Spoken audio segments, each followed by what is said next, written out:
Bonjour à tous et bienvenue sur la chaîne. On se retrouve aujourd'hui directement sur le terrain. On est dans les champs et on va essayer la vitesse maximale du XLF F10 sur un terrain un peu accidenté.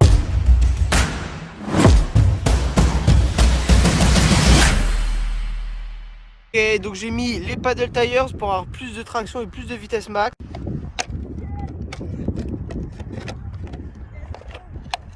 Et depuis la dernière vidéo, j'ai fait des améliorations et des modifications sur le châssis que je vous expliquerai dans la conclusion.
Ok, après quelques minutes d'utilisation, on a déjà quelques problèmes. Apparemment, la voiture marche bien des 4 roues. On a une bonne motricité, ça va. Mais dès qu'on accélère d'un coup, elle part pas en wheelie, donc il doit y avoir un problème. Regardez, on n'a plus de traction quand on accélère, elle perd la vitesse.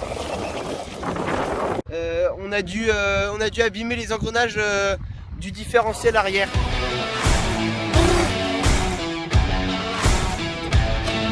Et voilà, et là vous voyez la voiture ne répond plus, elle déconne et ça montre, ça met en évidence un de ses défauts. On a un problème d'étanchéité au niveau de l'ESC. Alors c'est rien de grave, mais c'est handicapant et on voit que la voiture n'est pas du tout étanche comme c'était prévu dans la description. Ok, c'est déjà fini pour aujourd'hui. Clairement on a bien maltraité la voiture, on l'a poussée à bout. Donc je vais vous dire ce que j'en pense dans la conclusion, ça arrive tout de suite. Ok, donc c'est l'heure du bilan. Je vais commencer par les points positifs. Et après, je vais vous montrer les défauts de la voiture et j'en profiterai pour vous parler des modifications que j'ai faites au niveau du châssis et de l'électronique. Les avantages, c'est parti. Alors moi, ce que j'aime bien sur cette voiture, déjà c'est sa taille. Elle est assez grosse, hein, elle fait bien ses 40 cm, donc on est bien sur une échelle 1/12e, voire même 1/10e. Ça, il n'y a pas de souci. Deuxièmement, ce que j'aime aussi beaucoup sur la voiture, c'est qu'elle est quand même vachement solide, hein. J'ai eu beaucoup de crash, beaucoup de mauvais atterrissages, j'ai eu des collisions dans des trottoirs, hein, vous l'avez vu dans la première vidéo, et elle se comporte toujours très bien. Alors oui, j'ai quand même cassé un bras de suspension supérieur là à l'arrière. Il s'était déchiré au niveau de son axe de rotation. Et tout ça lors d'un dérapage. Donc je comprends pas trop parce que j'ai eu d'autres crashs, des atterrissages mauvais, surtout à l'avant. Et les bras de suspension ne se sont pas abîmés, même pas les bras inférieurs. Donc peut-être un petit défaut de conception, c'était peut-être déjà là à l'origine. Enfin, l'atout majeur de la voiture, c'est quand même sa puissance, sa vitesse, hein. Comme elle est alimentée par une petite batterie 3S, même s'il n'y a pas beaucoup d'autonomie, on a quand même une bonne puissance, une durée de jeu d'environ 20 minutes. Voilà, elle fait des bons wheelies, elle gère bien les sauts, elle saute loin, elle est assez stable en l'air.